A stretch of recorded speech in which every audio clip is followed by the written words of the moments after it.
Welcome to Karma Chronicles. Please like the video and subscribe. Let's begin. I stepped through the back door of the restaurant, my new restaurant, feeling a mix of nerves and determination. I wasn't just here to punch in and punch out. I was here to prove I belonged. To myself, mostly. After years of being passed over for promotions, I'd finally made it. And maybe, just maybe, I could stop pretending the disappointment in my father's eyes didn't sting. The staff barely glanced my way as I walked past them, shifting uneasily, avoiding eye contact. A few mumbled hellos, but nothing that felt like a welcome.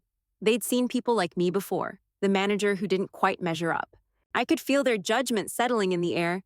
I had to push through it. I had to show them I wasn't some token hire, some pretty face with no skills. Then I spotted him. My father sitting in the dining room, reading the menu like he was some kind of critic. His face was a mask, but I knew what was behind it. Disappointment. He didn't understand why I'd want this job. Running a restaurant? The kind of place he'd walked away from after years of blood, sweat, and burnt bridges? No, I wasn't what he had in mind when it came to success. Sarah, one of the waiters, nodded at me, his tone clipped. He turned back to the floor plan without waiting for a reply. I swallowed the knot in my throat. Yeah, I see it, I said, checking the clock. Almost time for the evening rush. I didn't dare look at my father again. Not yet. Not until I had something to show him. I adjusted my apron and set my shoulders straight. I had work to do. A small voice whispered, "What if they don't respect you? What if this is just another job that doesn't go anywhere?" I shut it down. I wasn't here to second-guess myself. The staff didn't make it easy. Orders were handed off with grunts, eye rolls hidden behind counters. They were sizing me up. They didn't believe I had what it took to lead them. Fine, they'd see. I took a breath, steadying myself. No need to prove anything in the moment. I wasn't here to beg for respect. I was here to earn it. I walked to the kitchen. The rush was coming fast. The knives were sharp. The heat was on. I wasn't going to flinch. And when it got bad, when everything was on fire, I'd put it out.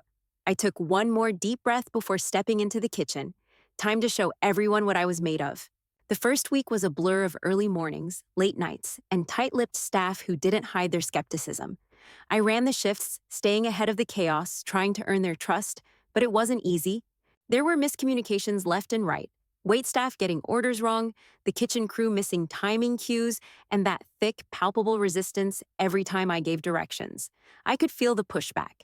It was like trying to steer a ship through rough waters, with a crew who wasn't sure they wanted to be on board. But I was determined. I stayed late, cleaned up after them when they bailed, made sure everything ran like it was supposed to. I didn't complain. I didn't show weakness. The restaurant needed a steady hand, and I was going to be the one to give it to them. By the end of the week, we were headed into a Friday night rush.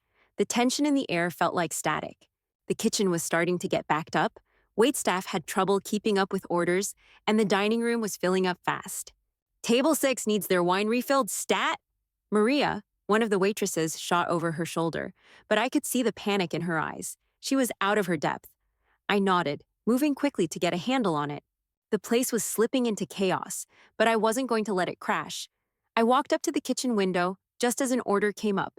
Well-done steak, but it looked like someone had burned it to a crisp. "Leo," I snapped, catching the young chef's eye. "We need another steak, medium rare, now." Leo didn't flinch. He was fast, but he was still getting his bearings.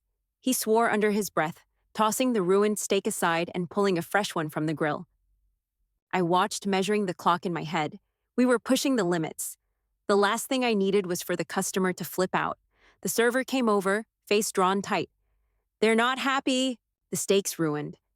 "Tell them we'll fix it," I said, cutting her off before she could spiral. "I'll take care of it myself." I moved toward the dining room, keeping my steps steady. The table was at the far corner. A couple sat there, clearly annoyed, their eyes already flashing disappointment. I smiled, keeping my tone calm but firm. "I'm sorry about the mistake. We'll fix it for you right away," I said, laying the professionalism on thick. "I'll make sure it's perfect this time."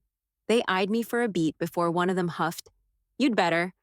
I nodded and walked back into the kitchen, where Leo had the new steak ready to go. "Get it out," I said, slapping a plate onto the counter and tossing a napkin at Maria. "We need a fresh side of fries with that too. Chop chop." The rush of the night didn't slow down, but we kept it together. Leo handled the kitchen, Maria started picking up her pace, and I stayed on top of every order. We moved as one unit, messy at times, but efficient. By the end of the night, the customers had left happy enough. I stood at the host stand, feeling the weight of the day lift. The staff was quieter now, no more grumbling. They'd seen what I could do under pressure. They were starting to believe. Maria came over to me as I was checking the books. She gave me a tired smile. "You did good tonight." "Thanks," I said, forcing myself to look her in the eyes. "We all did." Leo nodded in my direction as he wiped down the kitchen counter. I didn't need words from him. The way he'd pulled it together, that small nod, that was enough. Still, there was no phone call, no text, no recognition from my father. That hollow space in my chest opened up again, the familiar ache of wanting him to see me, to understand that I was doing this on my own terms. But I didn't let it stop me. I didn't let it show. As I locked up the restaurant later, exhaustion pulling at my shoulders, I let myself feel something like pride. Small victory. I wasn't exactly where I wanted to be yet, but I could see the shape of it on the horizon. I walked out into the night, breathing in the cold air. For the first time in a long while, I felt like I had a real shot at this. The invitation had come in the mail a few days ago. Another family gathering, the kind where I was expected to show up, smile, and pretend like everything was fine. Mom always tried to make things easier, but my father's presence had a way of making everything feel strained. Still, I went. I didn't want to explain why I wasn't there. The moment I walked in, I could already feel the weight of the room.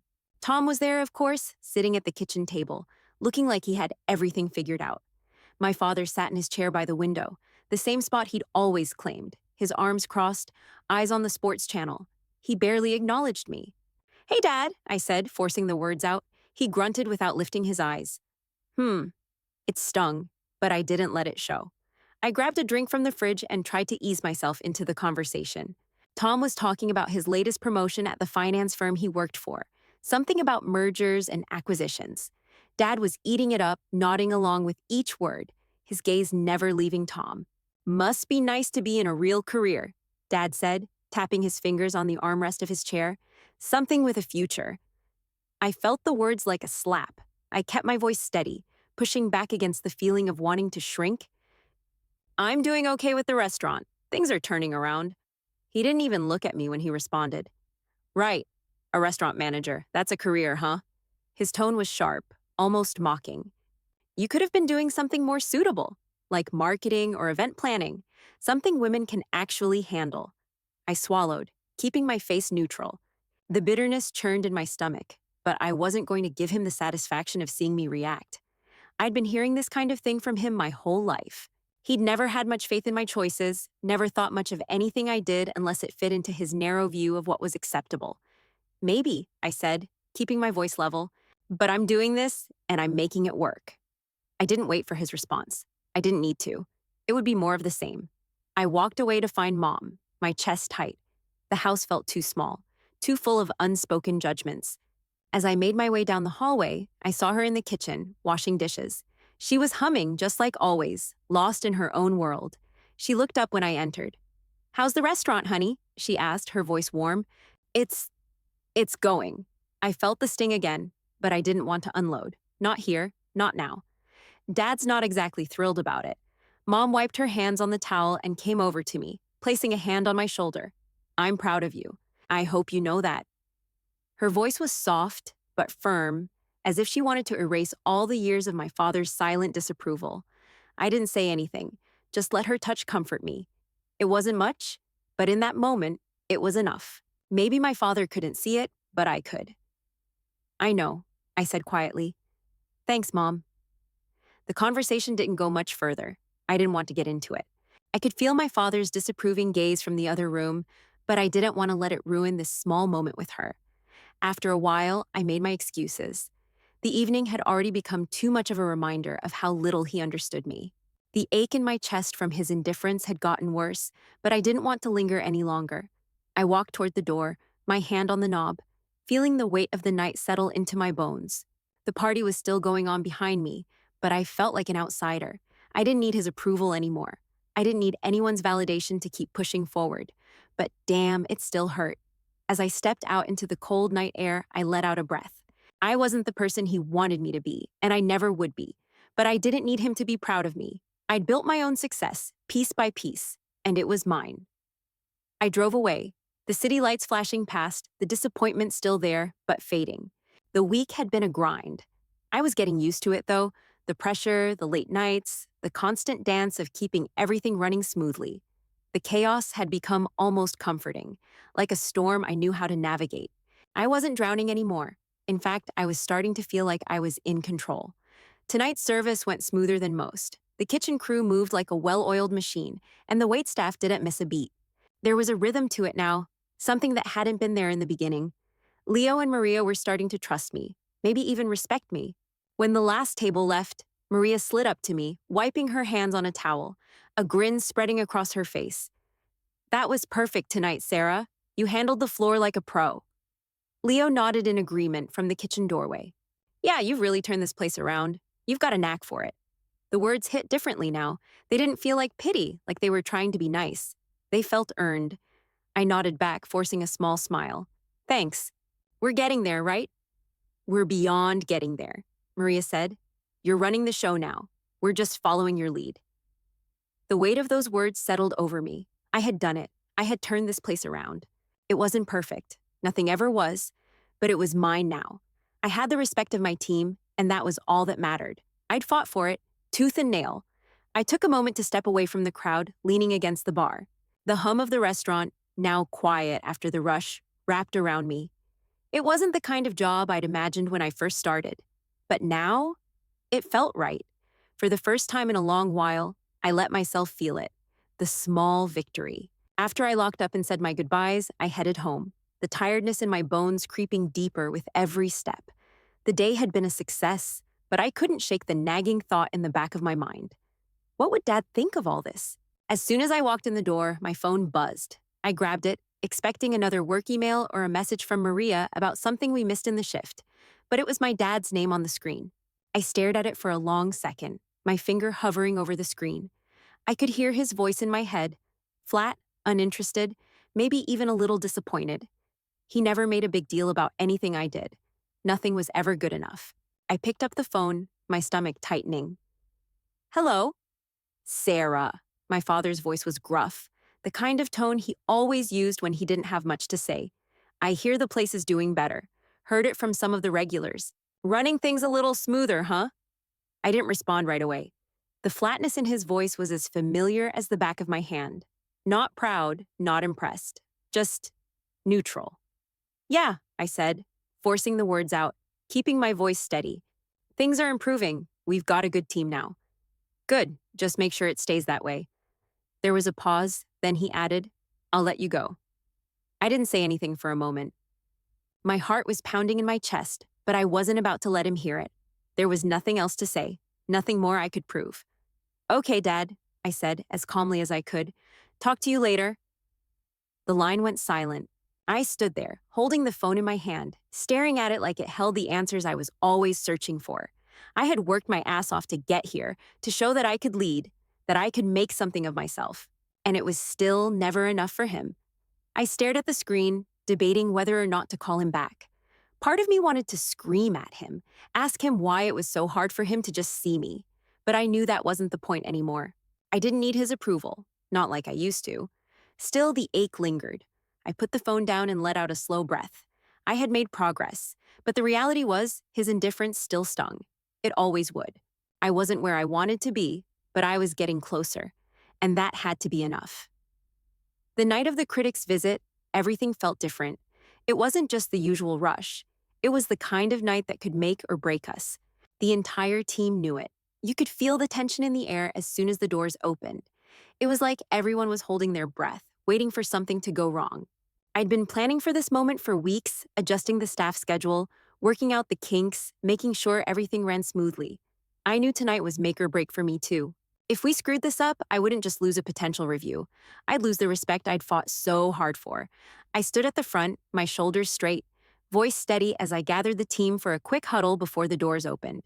"Listen up, everyone. This isn't just any night. We've got a critic in the house, and we've got one shot. I need everyone to be on their A game. No excuses." Maria, who had been a little shaky recently, met my eyes. She nodded, her jaw set, determined. Leo stood behind the kitchen window, arms crossed, his brow furrowed, but he didn't say anything. I didn't need him to. I knew he was with me. We've done the hard work already, I continued. Now we just need to make sure we get through it without slipping. If something goes wrong, fix it. Don't freeze. We're a team, and we've got this. Everyone scattered to their stations, but the tension didn't leave.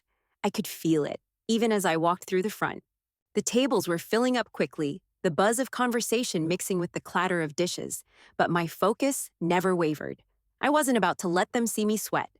The first hour went smoothly, too smoothly, but that was when I knew the wheels would start to come off. And they did. In the middle of a rush, Leo dropped a pan. The sound echoed through the kitchen, and I could see him flinch. The kitchen slowed down just long enough to feel it. Maria, on the floor, had a mishap too.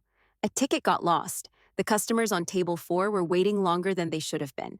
I could hear the low murmur of complaints from the dining room. "Maria," I called, my voice calm, but sharp enough to get her attention.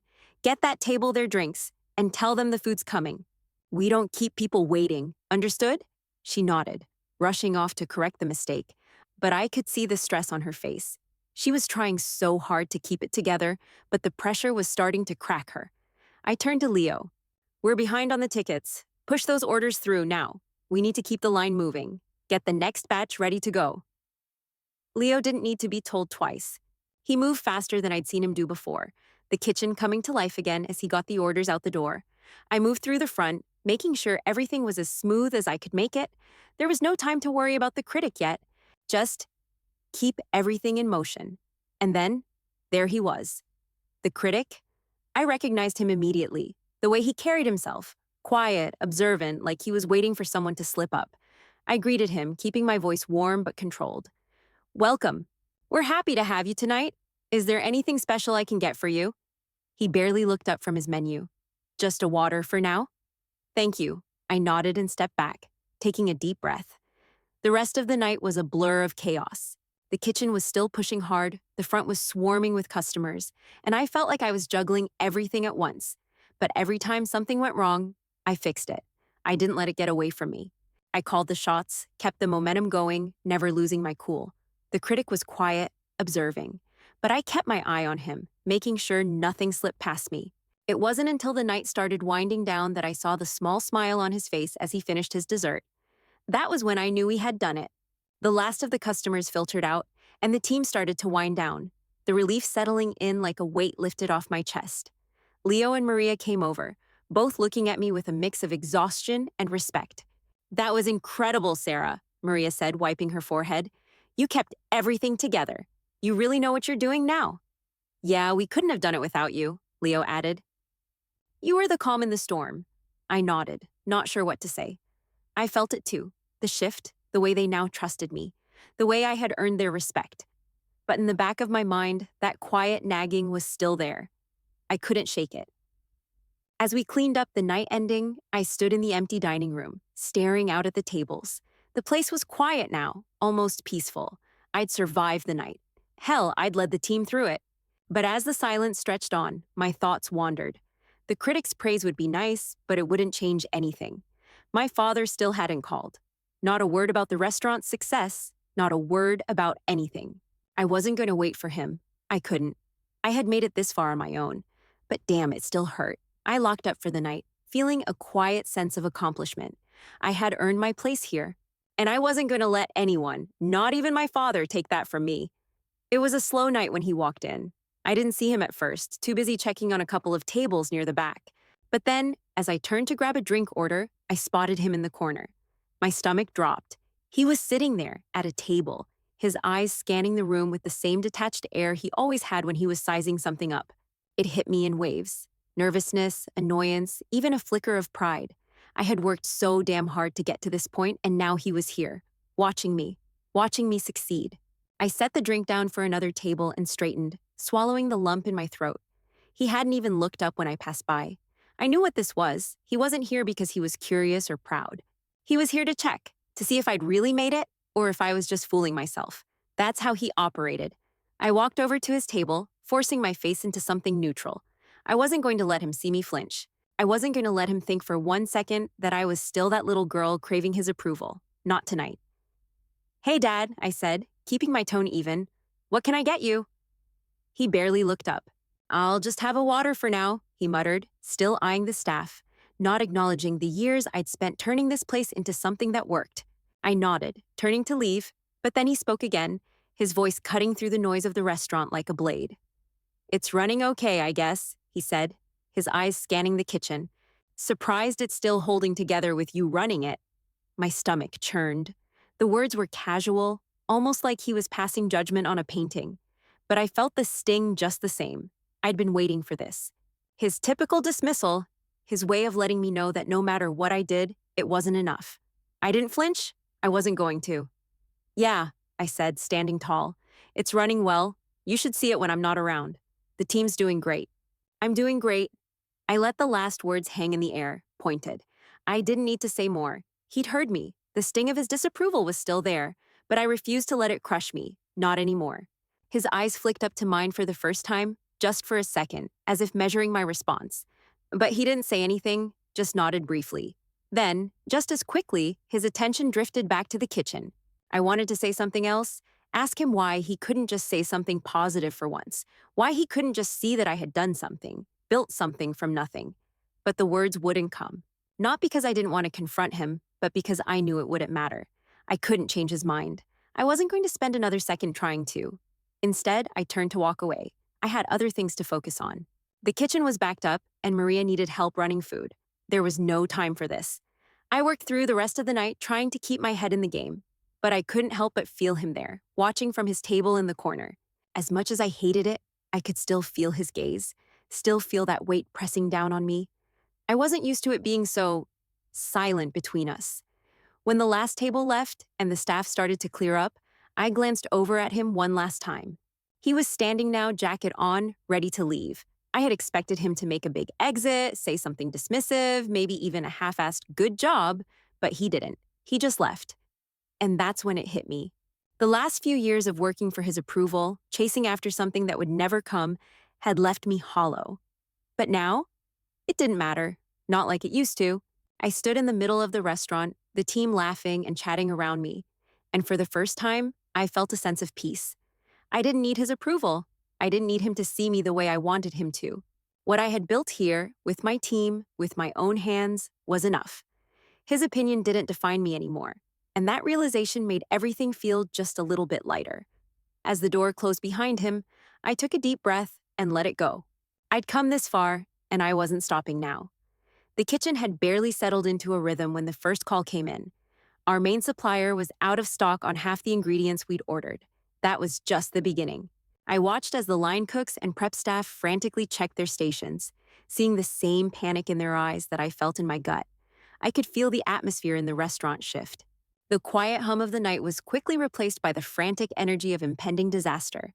We didn't have what we needed to get through the evening service, not even close. I walked back to the office and dialed the supplier, waiting through the hold music, my mind racing. This wasn't just a minor inconvenience. If we couldn't serve our regular menu, the whole night could spiral. Customers wouldn't be happy, and I'd lose whatever small credibility I had with the team. When I finally got through, I didn't waste time with pleasantries. I need you to get those deliveries here. Now, I said, my voice firm. You don't have the stock we ordered, so what are you going to send me instead? I need a solution. The guy on the other end of the line stammered a bit, trying to explain, but I cut him off. Figure it out. I don't care what it takes. I hung up and turned to face the restaurant, trying to keep my face calm, but my heart was pounding. I didn't have time to wait for the shipment that wasn't coming. I had to think fast. Everyone, huddle up, I called out, my voice carrying across the floor. The team gathered near the bar, looking at me like I was about to drop bad news. I took a deep breath, scanning their faces. We're missing key ingredients tonight. The deliveries didn't come through. We'll have to adapt, but we're not throwing in the towel. I need each of you to think on your feet. We'll make it work.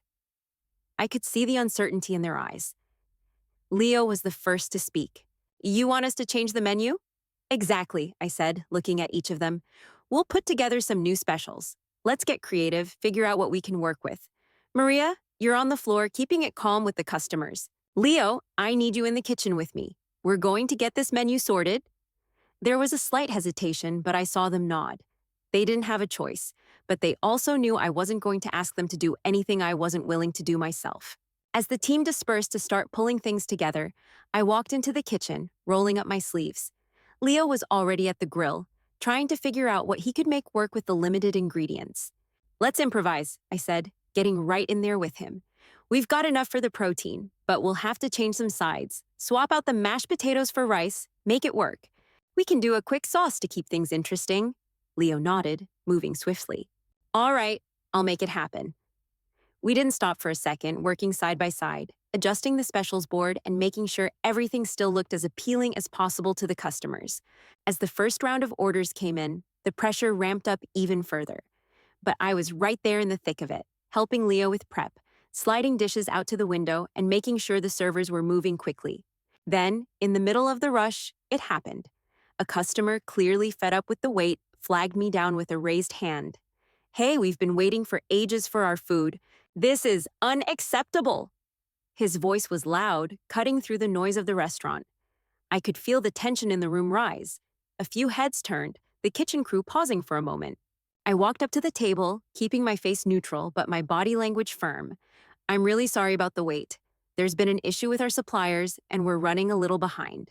I understand your frustration, and I'm doing everything I can to get the food to you as quickly as possible. He didn't look impressed, but I didn't back down.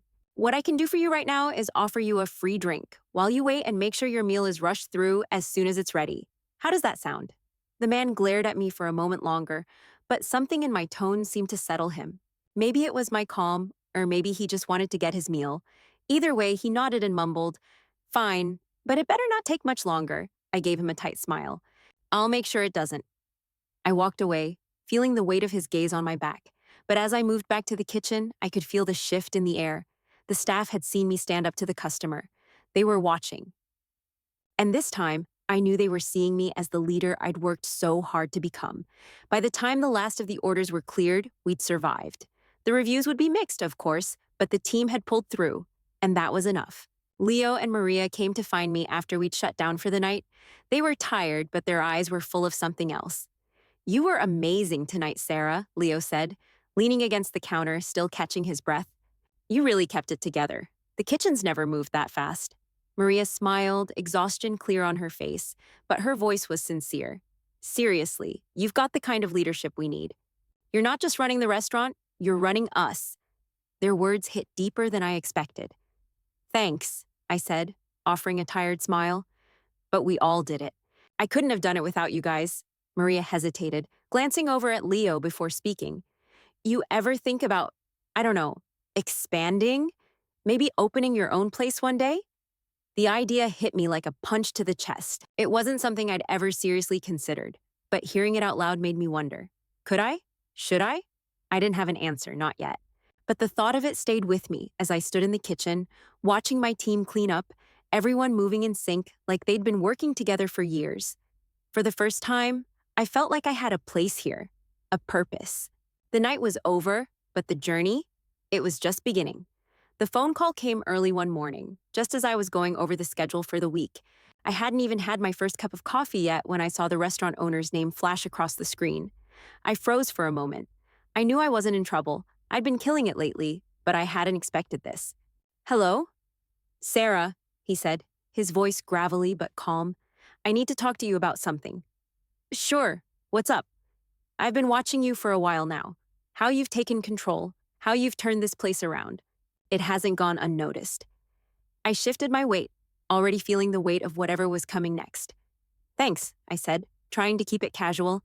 "I've been doing my best." "You've done more than that," he continued, a pause hanging in the air. "I want to offer you the position of executive manager. I've been meaning to bring this up, but you've proven you can handle it. The restaurant's in better shape than it's been in years, and you've earned this." My stomach dropped. Executive manager. The word swirled in my head, but it didn't quite click at first. "Wait, what?" "You'll be overseeing the daily operations, managing both the kitchen and front of house, and handling the larger business side of things. And I'm offering you a significant salary raise to go with it. It's a big responsibility, Sarah, but I think you're ready." I sat there stunned for a moment. I wasn't sure if I was overwhelmed or excited. It was everything I'd worked for, but at the same time, it felt like a massive leap. I hadn't even been thinking about what came next. But this was the next step. The kind of responsibility that meant I wasn't just managing a team anymore, I was shaping the future of the restaurant.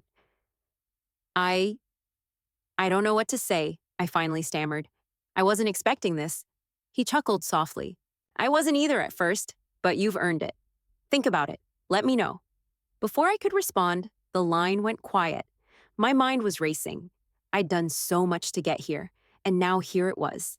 This was what all the late nights and struggles were leading to, but with it came a whole new level of pressure and responsibility. I wasn't sure I was ready for all of it. I sat down at my desk, staring at the phone in my hand. I needed a minute. I needed time to figure out what this meant, what it would mean for my future. But I couldn't just sit there forever. There was work to do. Just as I was about to set the phone down, it rang again. This time, it was my father. I almost didn't pick up. After all, he never called unless it was to make some backhanded comment or to remind me I wasn't living up to his expectations. But I answered anyway. Hello? Sarah? His voice was flat, like always. I heard about the promotion. Executive manager, huh? That's something. I could hear the distance in his tone. There wasn't pride in his voice, but I could tell he was trying, maybe even respecting the effort, but not in the way I needed. He couldn't just say, good job, or I'm proud of you. It was always there, the unspoken distance between us. Yeah, I said, keeping my voice steady. It's a big step. I'm excited for the challenge. Right, he replied, his voice softer now, like he was trying to find something encouraging to say. Well, I guess that's good. At least you're moving up. The silence stretched on for a beat too long. I didn't know what to say to that. He wasn't fully embracing it, but there was an effort there, a faint acknowledgement. It wasn't what I wanted, but it was something. Thanks, Dad, I said quietly, not needing to say more. I'll let you know how it goes. He hung up without another word. I stared at the phone again, my chest tight. I'd spent so many years seeking his approval, but now as I stood there, I realized something. I didn't need it anymore. Sure, I still wanted it. Maybe that would never change, but I didn't need it to feel proud of myself. I didn't need him to validate my success. I had already done that on my own. I walked outside, the cool air hitting my face, and stood there for a moment. The restaurant was in front of me, the place I'd poured everything into, the space I'd turned from a sinking ship into something solid, something worth believing in. And now, I was being offered a bigger piece of it. More responsibility, more control. I wasn't looking for approval anymore. Not from him, not from anyone. I had worked hard to get to this point, and I knew I had earned every bit of it. I took a deep breath, looked up at the building, and for the first time in a long time, I felt at peace with it all. This was my journey. I had come this far on my own, and I was going to keep pushing forward, with or without anyone's approval. With a small smile, I turned back toward the door, ready for whatever came next. The night of the VIP dinner, everything had to be perfect. The kind of night that could either solidify my place or make it all fall apart. I had planned every detail down to the last fork setting, every dish, every table arrangement, every glass polished to a shine. The guest list was full of high-profile names, and the owner had made it clear that this was the kind of event that could make or break my reputation here. I paced through the restaurant, checking everything twice, adjusting where necessary. The lighting was soft, the music at just the right volume, and the staff was sharp, already in position and moving with purpose. My hands were steady, but inside I could feel the tension. This was it, the final test. As the first guests began to arrive, I kept the nervous energy tucked behind a calm exterior. I greeted them, made sure the drinks were flowing, and guided them to their tables, all while keeping my eyes on every part of the restaurant. The kitchen was in full swing, the servers were on point, and everything seemed to be running like a well-oiled machine. As the evening went on, I found myself stepping into the kitchen more often than usual, making sure the dishes were plated just right, checking that timing was perfect. Leo and Maria were running things seamlessly, their confidence growing with every order that went out. This wasn't just my success, it was theirs too. I stood by the kitchen door, watching the guests enjoy their meals, a satisfied smile on my face. There were no complaints, no hiccups, no chaos. The food was impeccable, the service was flawless. I'd done it. We'd all done it. As the last course was being served, I stepped back into the office for a moment to catch my breath. My phone buzzed in my pocket. It was him. I stared at the screen for a moment. My father. My chest tightened, but I swiped to answer anyway. Hello? Well, well. His voice was still gruff, but this time there was something different in it. I heard about the dinner tonight. The reviews are good, really good. I didn't say anything right away, not wanting to jump in too quickly. But his tone, something about it, felt different. It wasn't the usual dismissive brush off. I'm glad to hear it, I said, keeping my voice neutral, but feeling the quiet satisfaction settling in. You did well, he added, the words slow, like they were harder to get out than usual. You pulled it off. Maybe you've got this after all. The unexpected respect in his voice hit me harder than I thought it would.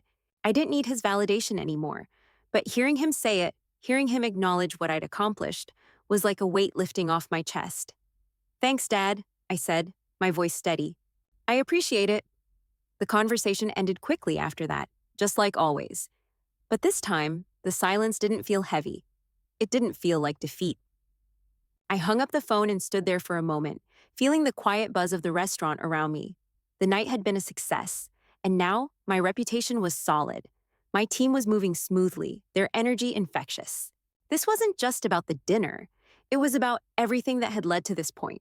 The struggles, the late nights, the doubt, and how far I had come. I looked around the room, watching the staff work seamlessly under my guidance. The chatter of happy customers, the clinking of glasses, the scent of perfectly executed dishes in the air, it was all coming together. This was my place now, not just in the restaurant, but in the world.